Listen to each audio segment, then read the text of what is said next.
So, a brief history of food training, just so everybody knows how long it's been around.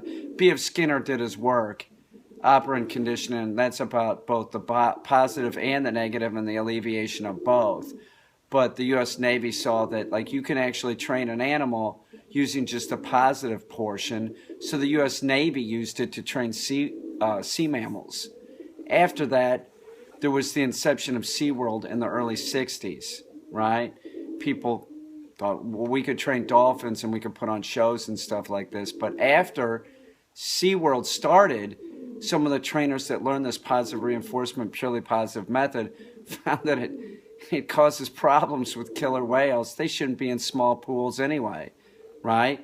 But the killer whales would get excited and pull the trainers down to the bottom of the pool, and they're like, well, let's just sell this to dog owners.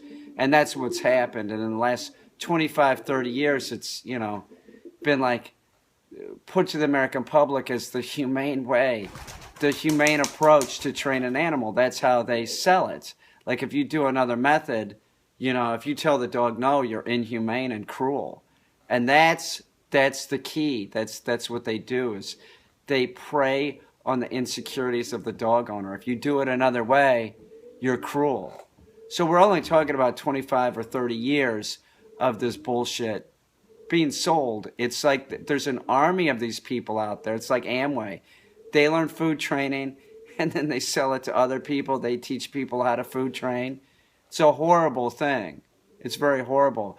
By the way, the clicker's one of these things that the food trainer uses to sell. Like, oh, look, we can clicker train your dog. Like the clicker is only used to tell the dog it's in the proper position. It's the same thing as saying good or good boy. Do you see what I'm saying? Don't deal with these people. They're horrible people. They'll tell you that training your dog in obedience and teaching your dog no is cruel and inhumane. You can train a dog or an animal to jump over something using food, but what you can't do is train the dog to be respectful in a human world. It's really bad, and these are really lousy people trying to sell you something, and they're selling you garbage. It's a fact.